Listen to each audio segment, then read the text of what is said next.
பாவம் என்கிற அறிவு இல்லாமல் அறியாமையில் சங்காரித்துக் கொண்டிருக்கிறாங்க. அதனால தானே தாகத்தோடு பாரத்தோடு போய் நிற்கிறோம். ரட்சிக்கப்பட்ட ஜனமே, மனம் திரும்பு ஜனமே, என்ன சொன்னாலும் சரி, மத பிரச்சாரம் என்று சொன்னாலும் சரி, மத மாற்றம் பண்றேன்னு சொன்னாலும் சரி, ஆனா சுவிசேஷத்தை சொல்ல இயேசு எங்களுக்கு கட்டளை கொடுத்திருக்கிறார். ரட்சிக்கிறது நாங்கள் அல்ல, சுவிசேஷத்தை அறிவிக்கிறது எங்களுடைய கடமை. பவுல் சொல்லுகிறார், எனக்கு நேரம் இருந்தாலும் நேரம் இல்லைன்னாலும் சுவிசேஷத்தை அறிவிக்கிறது என் மேல விழுந்த கடமை. பவுல் நட்டாலும் அப்பல்லோ நீர் பாய்ச்சினாலும் விளைய செய்கிறது கர்த்தர். நான் சொல்லுவேன், பரிசுத்த ஆவியானவர் உணர்வை கொடுப்பார். நான் யாரையும் கட்டாயப்படுத்த மாட்டேன், ஆனா சுவிசேஷத்தை சொல்லிக்கிட்டே இருப்பேன். என்றாகிலும் ஒரு நாள் அந்த ஆவியானவர் உன்னை உணர்த்துவார், நீ செய்கிறது பாவம் என்று உணர்த்துவார். பவுலுக்கு அப்படிப்பட்ட உணர்வு வந்தது. இயேசு சொன்னாரு, நீ துன்பப்படுத்துகிற இயேசு நானே. உணர்வடைஞ்சிட்டாரு.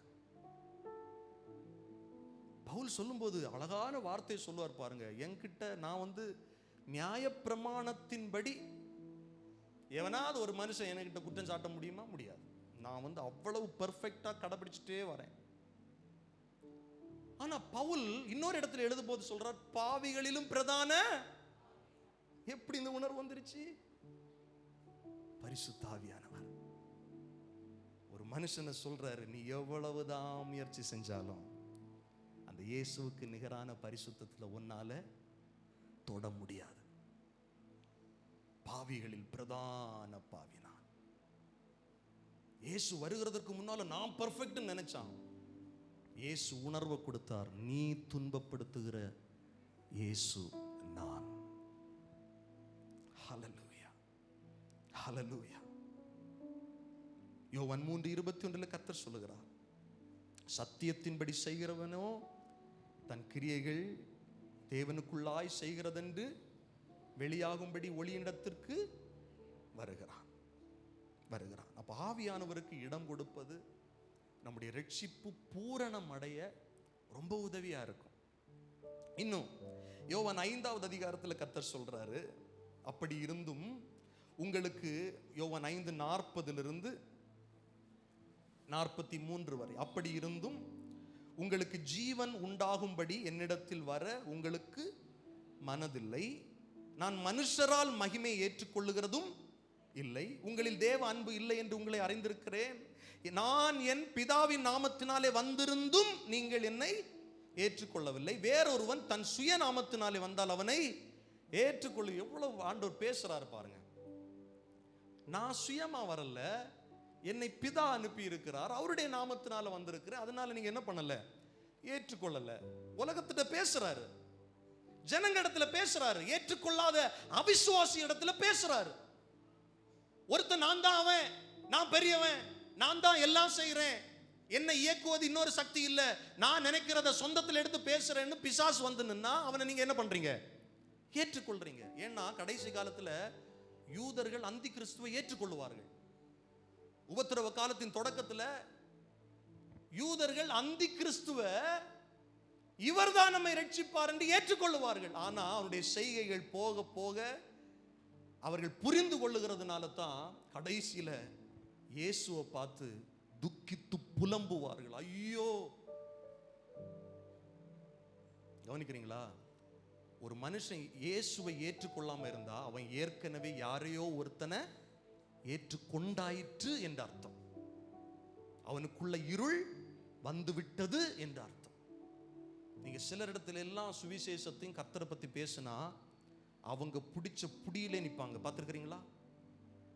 அவங்க மனசுல ஏற்கனவே ஏதோ ஒண்ணுக்கு இடம் கொடுத்துட்டாங்க. ஆனால் கடைசி காலத்தில் கர்த்தருடைய ஆவியானவர் அப்படிப்பட்ட மனிதர்களையும் உணர்வுடைய செய்வார்.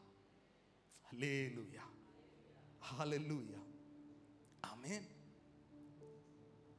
யோவான் 5:44 சொல்லுது, தேவனாலே மாத்திரம் வருகிற மகிமையை தேடாமல் ஒருவரால் ஒருவர் மகிமையை ஏற்றுக்கொள்ளுகிற நீங்கள் எப்படி விசுவாசிப்பீங்க? ஏன் தெரியுமா இந்த ஜனம் இயேசுவை விசுவாசிக்கலன்னு கர்த்தர் சொல்றாரு?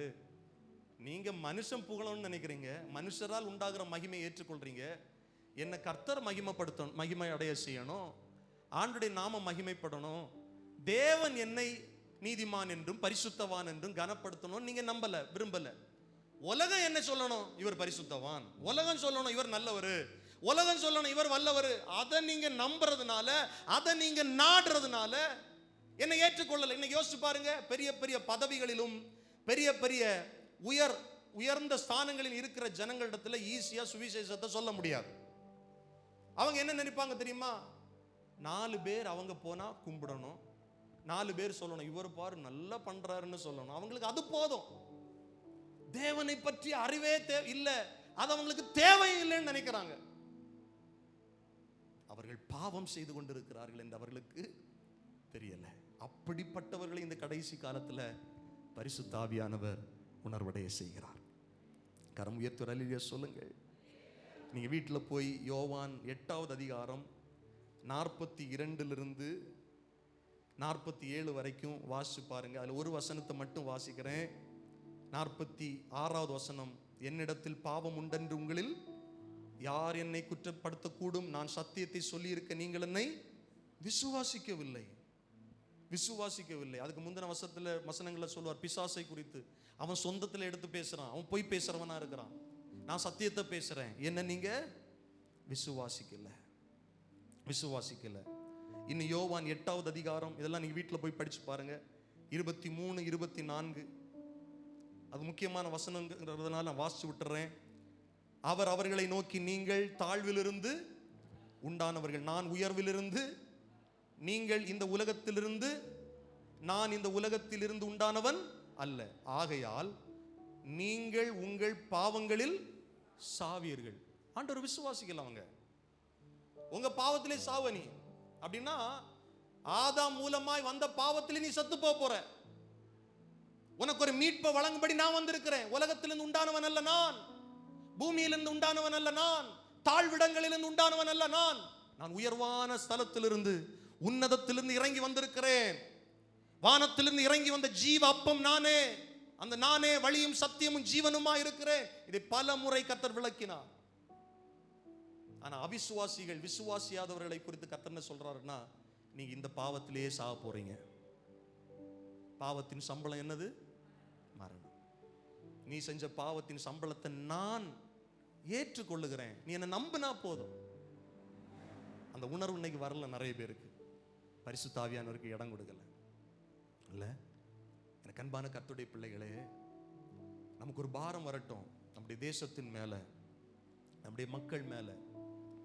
அவர்கள் அறியாமல் பாவம் செய்து கொண்டிருக்கிறார்கள். இயேசு அப்படிப்பட்ட ஜனங்களை பார்த்து தான் சொல்றார், பிதாவை இவர்களுக்கு தாங்கள் செய்வது இன்னதென்று அறியாம பாவம் செஞ்சுட்டே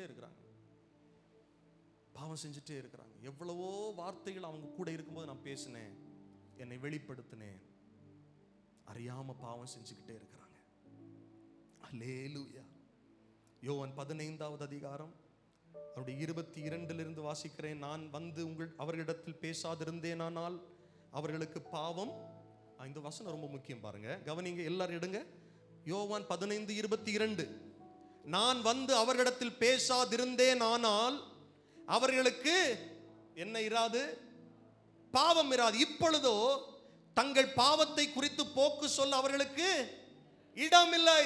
எவ்வளவு ஒரு அற்புதமான வார்த்தை. நான் இந்த பூமிக்கு வந்து அவர்களிடத்தில் பேசாம இருந்தேன்னா உண்மையில அவங்களுக்கு பாவம் இல்லை, ஏன்னா தெரியாது. இப்ப இயேசு என்றால் யாருன்னு உலகத்துக்கு தெரியுது. இயேசு பாவத்தை சுமந்தவர் என்று உலகத்துக்கு தெரியுது. வேத வசனம் மாத்திரம் தான் சொல்லுது, ஒரு பிறந்த ஒரு மனுஷன், எந்த மனுஷனா இருந்தாலும் அவன் பாவி என்று உணர்த்துகிறது இந்த வேத வசனம் தான். சிலர் போதிக்கிறாங்க, சின்ன பிள்ளைங்க வராங்க, அவங்களுக்குள்ள பாவம் இல்ல. பைபிள் சொல்லுகிறது, தாயின் வயிற்றில் உருவாகும் போதே துர்க்குணத்தில் உருவாகிறோம். ஏன்னா ஆதாமுடைய இரத்தம் இருக்கிறது. ஆண்டவர் சொல்றார், நான் உங்ககிட்ட இதெல்லாம் வந்து பேசலைன்னா உங்ககிட்ட பாவம் இருக்காது. ஆனா இப்போ உங்க பாவத்தை குறித்து போக்கு சொல்ல உங்களுக்கு இடம் இல்லை. நீங்க என்ன நம்பல, நீங்க என்ன விசுவாசிக்கல, நீங்க என்ன ஏற்றுக்கொள்ளல. வேத வசனம் சொல்லுகிறது, இயேசுவை ஏற்றுக்கொள்ளுகிறவர்கள் எத்தனை பேர்களா இருந்தாலும் அத்தனை பேர்களும் தேவனுடைய பிள்ளைகள் ஆகும்படிக்கு அதிகாரம் கொடுக்கிறார். அப்ப விசுவாசிக்கிறது, ஆண்டவரை தேடுறது எவ்வளவு முக்கியம் பாருங்க. இதை கொடுக்கிறதே பரிசுத்த ஆவியானவர் தான். அதுக்கு தான் கையை தட்டி கர்த்தரை மகிமைப்படுத்துங்க. நம்ம கிரியை இல்லைங்க, நம்முடைய திறமை இல்லைங்க, நம்முடைய பிரயாசம் இல்லை. இன்னைக்கு இங்க உட்கார்ந்து இருக்கிறோம்னா, இந்த சுவிசேஷ வசனத்தை ஏற்று கொண்டிருக்கிறோம்னா, பரிசுத்த ஆவியானவர் நமக்கு ஒரு உணர்வை தந்ததுனால. அல்லேலூயா, அல்லேலூயா, ஆமென். 24வது வசனம், 23வது வசனம், என்னை பகைக்கிறவன் என் பிதாவையும் பகைக்கிறான், வேறொருவரும் செய்யாத கிரியைகளை நான் அவர்களுக்குள்ளே செய்யாதிருந்தேன், ஆனால் அவர்களுக்கு என்ன இராது? பாவம் இராது. அதை பத்தியே பேசுற, பாவத்தை பத்தியே பேசுறாரு பாத்தீங்களா இயேசு. இப்பொழுது அவர்கள் என்னையும் என் பிதாவையும் கண்டும் பகை. என்னையும் பார்த்திருக்கிறாங்க, என்ன பார்த்தவன் பிதாவையும் பார்த்திருக்கிறாங்க. எங்க ரெண்டு பேரையும் அவங்க என்ன பண்ணியிருக்கிறாங்க? பகைத்திருக்கிறார்கள், பாவம் செய்திருக்கிறார்கள். யோவான் 15:25 சொல்லுகிறது, முகாந்திரம் இல்லாமல் என்னை பகைத்தார்கள் என்று அவருடைய வேதத்தில் எழுதியிருக்கிற வாக்கியம் நிறைவேறும்படிக்கு இப்படி ஆயிற்று. அல்லேலூயா. கரங்களை உயர்த்தி சொல்லுங்கள், அல்லேலூயா, அல்லேலூயா, ஆமென். எனக்கு அன்பான ஆண்டவருடைய பிள்ளைகளே, இந்த உலகத்தில் இருக்கிற கொடுமையான பாவம் இயேசுவை விசுவாசியாமல் இருப்பது. உண்மையா ஒரு மனுஷன் இயேசுவை அறிந்து விசுவாசித்து ஆண்டவருடைய பாதத்தில் வந்தா அவனால பாவம் செய்வது கடினம். ஏன்னா உண்மையாய் ரட்சிக்கப்பட்டவன், ஆவியினால நிரப்பப்பட்ட மனுஷன் ஒவ்வொரு நாளும் கர்த்தருடைய பாடு மரணங்களை தியானிப்பான், கர்த்தருடைய இரத்தத்தை தியானிப்பான். நான் ஒரு பாவம் செஞ்சதுக்கு அவர் அவருடைய உயிரே கொடுத்திருக்கிறார், அதை தியானிப்பான்.